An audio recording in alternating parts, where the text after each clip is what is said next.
Ako si Master Sergeant Emmanuel C. Borja, 727399, Infantry, Philippine Army.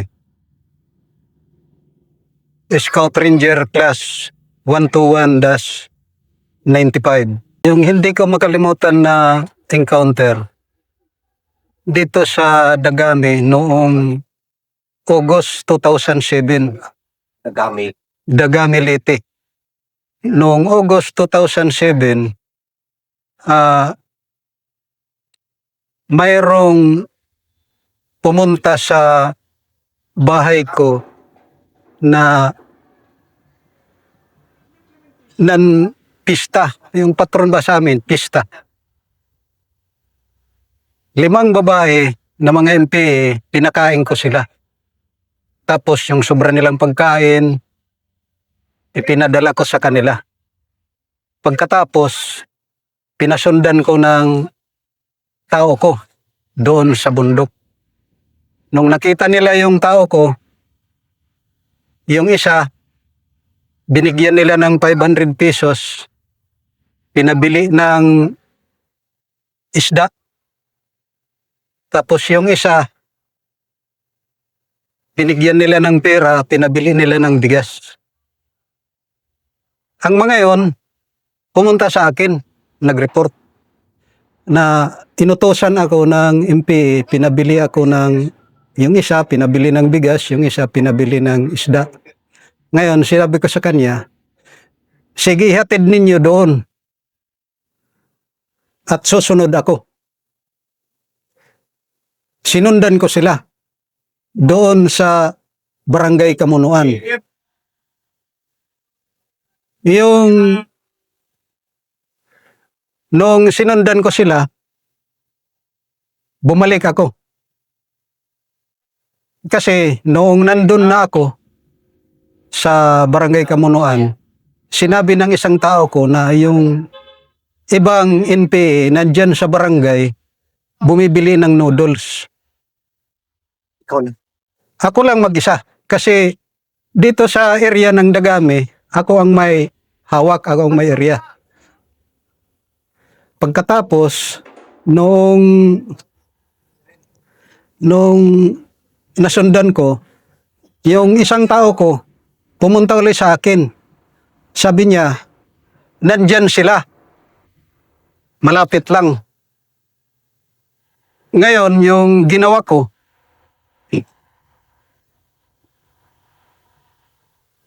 bumalik ako sa Barangay Patok. Mayroong nagiinuman doon na pulis at saka yung mga pulis. Nakaparking pa yung pulis car. Sabi ko, umalis na kayo at 3 kilometers lang, may mga NPA dyan, huwag kayo mag-inuman dyan. Naka-uniform? Hindi. Nakasibilyan lang ako. Tapos, tinawagan ko yung CEO ko, si Captain Rubio. Sabi ko sa kanya, Sir, mag-organize ka ng tao at mayroon akong iwan info dito. Strikein natin. Ngayon, tinawagan niya yung 19IB, tapos under Yuti ng Dagyo. Patay na si Yuti ng Dagyo. Pagkatapos, nung dumating yung 19IB, dito kami nag-jump off sa Barangay Patok hanggat nakarating kami doon sa Barangay Kamunuan. So, pinadala ka ng tropa? Oo.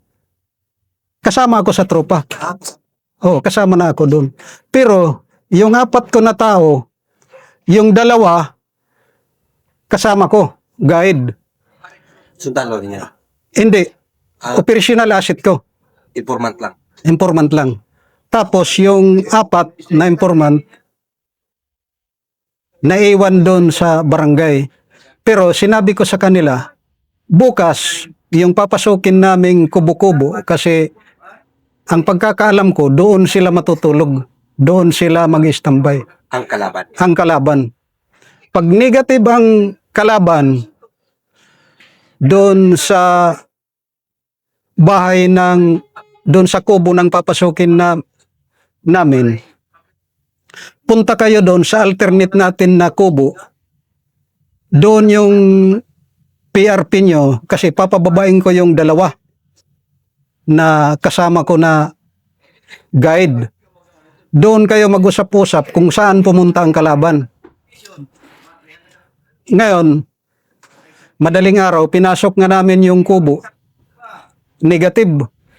Katapos, pinababa ko yung dalawa na guide. Nagkita sila doon sa PRP na kubo. Tapos, sabi nila, andyan yung kalaban. Tapos yung isa, tinutukan pa ng importin eh. Sabi yung naghatid ng isda, huwag niyong barilin kasi bayaw ko yan. Pero kami nandun na naka-posisyon na. Ngayon, bumalik yung isa. Sabi niya, nandun sila. Di umikot kami pababa. Nung umikot kami pababa, nakita namin yung 7 NPA. Pakyat. Ngayon, ang mangyayari sana doon, meeting engagement. Pero, may daan pababa, bumaba yung NPA. Nung bumaba yung NPA, pagtingin ko, nandun na sa baba, pinakyat ko yung sniper doon sa puno ng kahoy sa taas. Ngayon, sinabi ko sa kanya, siguraduhin mo na isang putok lang matatamaan. Nung binanatan niya, isang putok lang, natamaan kagad yung isa. Tapos volume of fire na. Yung ibang MPA pala, naliligo. Naliligo doon. Tapos, nag-search kami. Nung nag-search kami, nakakuha kami ng isang M16. Pagkatapos, kinabukasan, humiwalay na ako sa tropa. Nung natapos nag-search, tapos withdraw na kami, tapos kinabukasan, humiwalay na ako sa tropa, diretso yung minitiring ko kasi dito ako sa area. Ngayon, yung isang tao ko sa bundok, sabi niya, Kuya, kahapon nagkaroon ng putukan. Yung linuluto kong kupras, andun. Aakyat ako at ipagpatuloy ko yung pagkupras. Sabi ko sa kanya, sige at sasama ako. Ngayon, sumama ako doon. Nung nandun na kami, sama ko magkupras. Kupras na kami. Biglang may sumulpot na isang MPA, naliligaw, gutom na gutom. Sabi niya, mayroon kayong pagkain. Sabi ko ng kasama ko, kinakabahan ako kasi nakagano ng M16. Kami nga, walang pagkain. Kung gusto mo, ano kayo ng kamuting kahoy? Itong anak ko. Sabi niya, sige. Pumunta sila, kumuha ng kamuting kahoy. Ngayon, Ilan sila? isa lang siya, naliligaw. Gutom na gutom. Ngayon, ilinuto namin yung kamuting kahoy. Tapos, sabi niya, mayroon kayong, kumain muna kami. Nung kumain kami, sabi niya, mayroon kayong damit kasi magbibihis ako. Sabi ng kasama ko, mayroon. Di pinakuha doon sa kubo. Mayroon isang kubo doon eh. Ngayon, di kinuha. Ako, nandito sa likod niya. Tapos, yung isang kasama ko, pinakyat namin ng nyug kasi walang tubig eh. Tapos kumain, iinumin. Nung gumanon siya ng damit, tinag ako dito sa likod. Yung MPA, di tumba. Yung kasama ko, mababa lang naman yung nyug. Diretso lahat pababa. Pinagtulungan namin. Kasi lumalaban eh. Kahit nataga na? Oo, kahit nataga na. Ngayon, noong tumba na, hindi na siya talaga makagalaw, Sabi ko, patay na talaga yan. Pero noong tiningnan ko, mga 11 yung tama niya sa katawan. Ngayon, ang ginawa ko, kasi sabi ko, delikado dito kasi alam ko may mga kasamahan pa ito. Itinago namin yung M16. Pagkatapos, bumaba kami ng kasama ko sa barangay. Kasi sabi ko, mahirap ito, magdala tayo ng M16. Makasalubong natin yung nagsisearch pa na tropa. Mapagkamalian tayo. Sabi ko, delikado. O kaya, masalubong natin yung NPA, mas lalong delikado. Nung bumaba ko, nung nakaano ko ng signal, tinawagan ko yung CEO ko, si Captain Rubio, sabi ko, Sir, mayroon tayong isang body count sa taas. Organize ng tropa, akyatin natin. Mag-coordinate lang tayo sa tropa ng 99B. Ngayon, umakyat kami. Nag-coordinate kami doon sa tropa ng 99B sa Barangay Kamunuan. Pinuntahan namin doon sa Sitio Conol yung M16 sa pinagtaguan. Tapos, dinala namin sa baba. Diretso na kami nag-withdraw. Pagkatapos, yung nagkuha ng patay, yung 19IB. Noong pumunta doon yung 19IB, hindi nila manapanapan yung patay. Tinawagan uli ako ng CEO ko, sabi niya, punta ka doon sa pinangyarihan. Kasi hindi makita ng 19IB yung patay. Ngayon, nasalubong ko yung tropa. Tinutukan pa nga ako dahil hindi man nila ako kilala. Mayroon isang nakakilala sa akin. Sabi niya, Sir, si Master Burha yan, yung kasama namin sa encounter. Sabi ko, pinapunta ko dito ni CEO kasi yung patay nandyan. Sabi niya, dito na, dala na namin, andun sa hulihan. Tapos yun, nag-withdraw na kami sa barangay. Ako, humiwalay na rin sa kanila. Kasi mahirap naman kung pasama-sama ako sa tropa. Kasi taga dito ako mismo. Pero, grabe yung Master, no? Hindi mo siya binaril. Hindi, tinaga lang namin. May 45 ako, nakatago. Kasi kung nakita niya may M16 yung sa kanya, 45 lang sa akin, ay nakadikit sa amin. Tapos, sabi ko, mahirap ito. Anong kumukuha sila ng ng kamuting kahoy, pinagplanuhan na namin ng kasama ko na tatagain lang natin. Yan ang ginawa namin. Hindi mo talaga makalimutan. Hindi ko talaga makalimutan. Doon din sa Ormoc City, naka-encounter din ako doon ng Sparrow unit. Nag-servicing ako sitio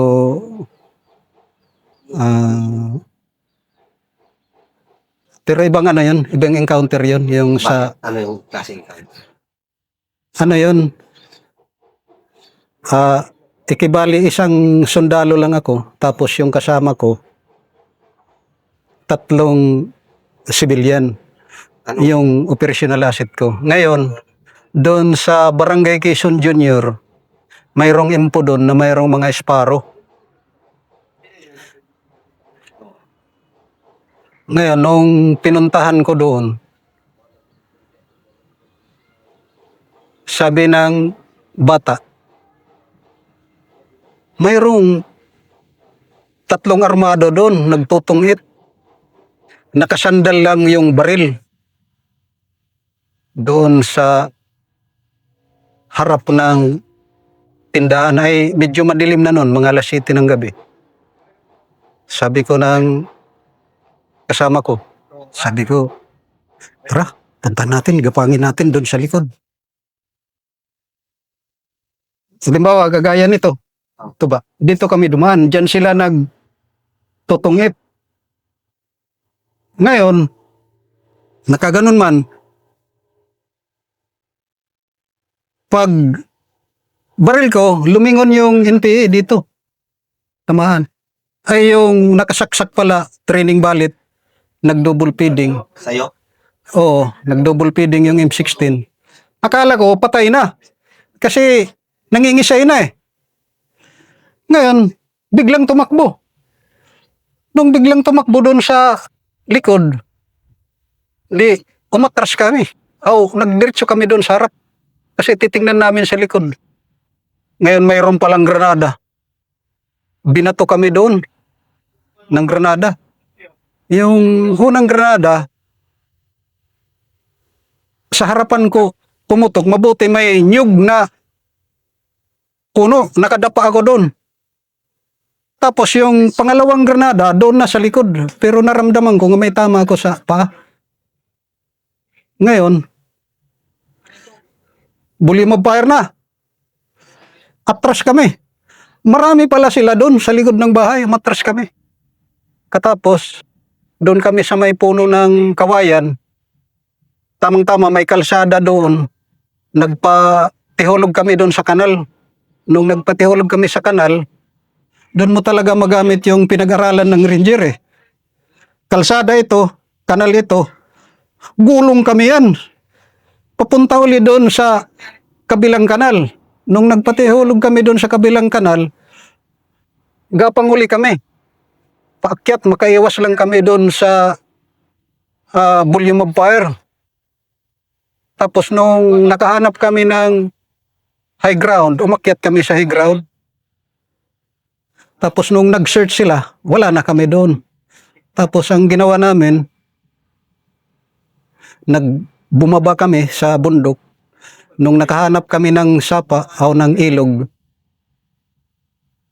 doon na kami lumakad pababa. Katapos nung nakahanap kami ng maisan, namamaga na yung paa ko. Sabi ko, hindi ko na kaya lumakad. Pag nasundan tayo, wala nang atrasan nito. Mabuti yung team leader ko na kontak ko. Sabi ko, andito ako. Sunduin niyo ako, pasabol man yung sasakyan. I-hazard nyo lang. Pag naka-hazard yung sasakyan, lalabas ako. Yun, na-rescue ako ng mga alauna na ng madaling araw. Kayong dalawa. Kaming apat. Oo. Pero wala kayong nakuha. Wala kaming nakuha doon. Oo, kasi hindi napuruhan eh. Kung napuruhan sana, nakukuha namin yung M16. Tapos, tatlong MP yun.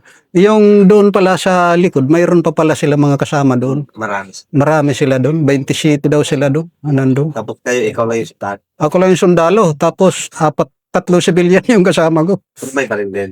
Mayroon din baril kasi 45. hindi. Yung mahaba. Anong Kasi- sila? Kasi nung sinabi man ng bata, katapos yung kasama kong tatlo na civilian, yung operational asset ko, alam man nila kung saan na bahay. Ngayon, ginapang namin. Tapos nung ginapang namin, ang nangyari kasi doon, dito sa likod, mayroon kasi manok na nakatali. Umano yung manok. Ngayon, parang nagtaka sila. Siyempre, ikaw naging alerto na. Kaya pag ganun namin, pag ganun ng M16, pagkaano na, gumanyan. Ngayon, nadaplisan lang dito. Kaya hindi napuruhan. Kung napuruhan yon, Tapos nag-stopin na yung baril mo. nag-stoppage yung baril ko, nag-double feeding. Kaya buti hindi kayo pa yung madali doon. Ay, kami pa madali doon kung hindi kami naka-withdraw, hindi kami nakagapang doon sa kanal. Ano yung usapan nyo nung kayo yung nabaliktad? Kayong apat? Wala na. Paspas na lang kami kung paano kami maka-withdraw. Kanya-kanya lang. Hindi kami nag-hiwalay. Hanggang nag-antay lang kayo. Hanggang ma-rescue kami. Ano yung mga ano yung lesson learned yung apat? Yung usap-usapan yung nagiging. Ang lesson learned doon, kasi dapat binanatan na namin kaagad Kasi yung, ano man yun, dito tindahan, katapos dito yung daan. Gumanon kami sa daan, papunta dito sa likod. Nung nandun pa lang kami sa daan, nakita na namin na nandun sila. Umikot pa kami sa likod.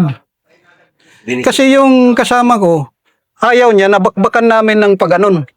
Kasi baka madamay daw yung nandun sa loob ng bahay, madamay yung civilian. Kasi may kamag-anak siya doon sa loob ng bahay. Kaya ang ginawa namin, dito lang kami sa likod. Dumaan. Ikaw lang talaga. Nakaputok din yung first burst ako. Kasi dito nga lang kami. Tapos nung nandun na kami sa harap, binanatan na rin namin yung nandun sa likod. Tapos diretso kami withdraw. Ay kung mag-hold the ground kami dun, sabi ko, alanganin. Kapang na lang kami. Pero kung nakauna kami dun, mayroon patay, sigurado man tatakbong mga yun.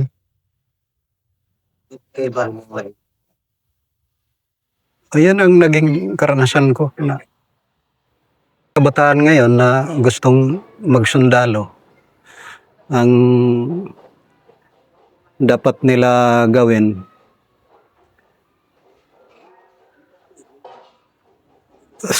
kung halimbawa sa barangay mo, turuan mo ang mga tao kung paano kalabanin yung mga NPA. I-organize mo yung mga tao sa barangay, turuan mo sila kung paano labanan yung mga NPA. Pagkatapos, matuto sila sa mga legal front kasi ang kalaban hindi lang armado. Mas grabe na kalaban ang legal front na nandito lang sa syudad. Yun ang dapat nila malaman. Kasi sa tayo naman mga sundalo, lalo na mga retire, huwag tayong magkumpiyansa sa mga okasyon. Kasi kung hindi ka nila namatay sa bala, lalagyan ka ng lason. Yun ang ginagawa ng kalaban sa atin. Yung ibang kasama natin, pataka lang. Ako, maingat ako masyado ng ganyan. Kasi naobserbahan ko na yan, yung mga ginagawa nila. Yung mga legal front na yan.